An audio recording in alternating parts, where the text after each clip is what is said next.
मधुर मधुर साई दिव्य संदेश, भवसागर तार का दिव्य संदेश, साई संदेश दिव्य संदेश, साई संदेश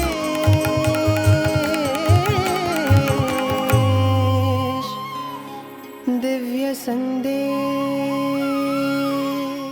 పూర్వకాలం నందు భారతదేశం నందు రామాయణం యొక్క చరిత్రను ఎవరు కూడా వినటువంటి వారు ఉండరు.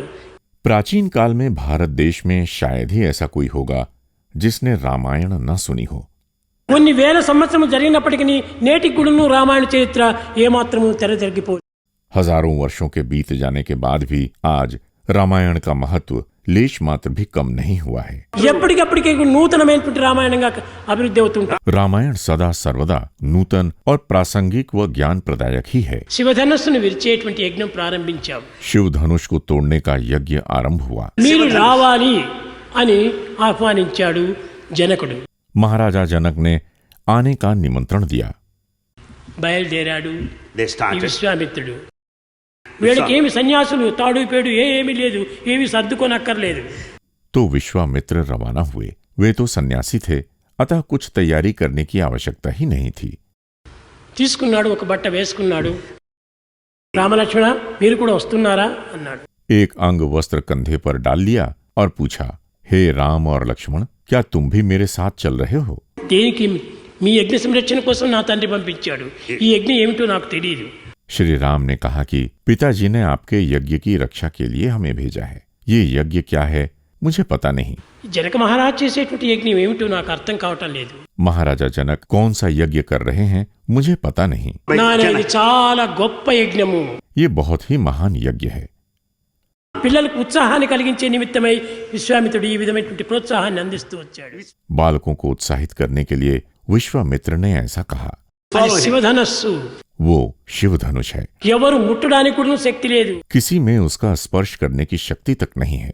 కదిలించడానికి ఎవరికి చేత కాదు. कोई उसे हिला नहीं सकता है। అలాంటి దీనిని తన కుమార్తె అయిన సీత దాన్ని ఎత్తింది. ऐसे धनुष को जनक की पुत्री सीता उठा लेती हैं। ఆనాటి నుంచి జనక మహారాజు ఈ యొక్క శివధనస్సును ఎత్తినటువంటి వాడికి నేను నా బిడ్డనిచ్చి పెళ్లి చేస్తానని తాను సంకల్పించుకున్నాడు. उसी क्षण महाराजा जनक ने संकल्प लिया कि जो भी इस शिव धनुष को उठाएगा उसी के साथ वे अपनी पुत्री का विवाह करेंगे। కనుక ఈనాడు ఆ ధనుస్సును ఎత్తే విషయమై ప్రారంభించారు యజ్ఞం. इसलिए उस धनुष को उठाने का यज्ञ आज आरंभ किया गया है। ఈ మిథిలాపుర జనులంతా వచ్చారు. मिथिला की सारी जनता उमड़ पड़ी। దేశ దేశముల యొక్క రాజులంతా వచ్చారు. अनेक देशों के राजा भी आए। అందులో ఈ యజ్ఞం లోపల రావణుడు కూడా వచ్చాడు. इस यज्ञ में रावण भी आया। One among the అందరూ invitees. వచ్చారు. सभी लोग आए। ఆకారభూషుడు ఈ రావణుడు रावण अत्यंत शक्तिशाली था। 21. పెద్ద గొప్ప శరీరం కలిగినటువంటి వాడు. विशाल शरीर वाला था। మొట్టమొదట తానే ఎత్తడానికి నుంచి వచ్చాడు.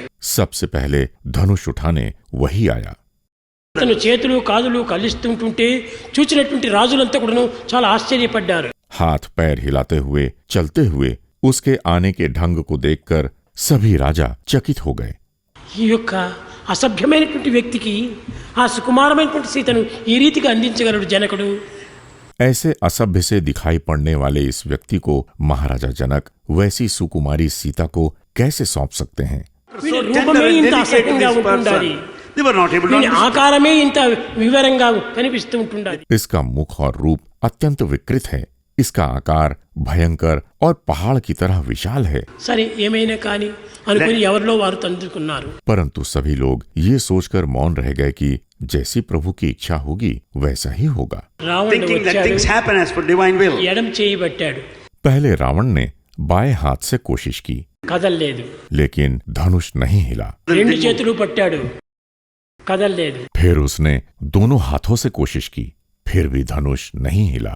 తన బలమునంతా ఉపయోగపెట్టాడు, फिर उसने अपनी सारी शक्ति का उपयोग किया, కదలలేదు. फिर भी धनुष नहीं हिला।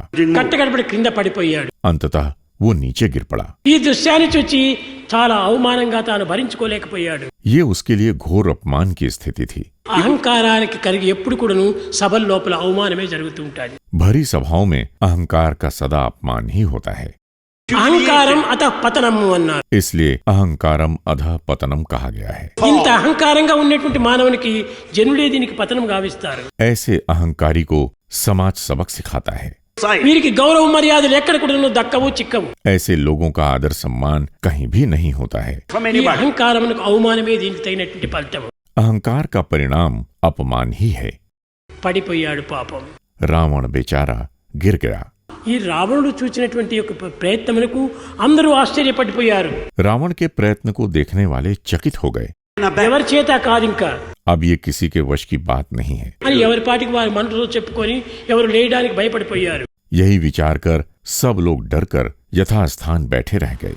చూచాడు విశ్వామిత్రుడు. विश्वामित्र ये सब देख रहे थे. రామ కనుసైగు చేశాడు. राम कहते हुए विश्वामित्र ने आंखों से इशारा किया. రాముడు లేచాడు. राम उठ खड़े हुए. చాలా చిన్న పిల్లవాడు. वे उस समय बालक ही थे. 15వ సంవత్సరము. वे मात्र 15 वर्ष के थे. ఆ బాలుడు నడుచుకుంటూ వస్తుంటే जब बालक राम चलते हुए आ रहे थे ఆ నడక ఎందే ఎంతో ఆనందం కనిపించింది. तो उनकी चाल में ही बड़ा आनंद दिख रहा था. ఆ Style ముఖ of walk. తేజస్సునందే ఎంతో The తీక్షణమైనటువంటి యొక్క face Shakti has got all కనిపించింది. the उनके मुख की तेजस्विता में ही शक्ति प्रतिफलित हो रही थी. సర్వశక్తులు అతనికి షాడోగా వస్తున్నట్టుగా కనిపించింది. ऐसा प्रतीत हो रहा था कि मानो सारी शक्तियां उनकी परछाई बनकर चली आ रही हैं.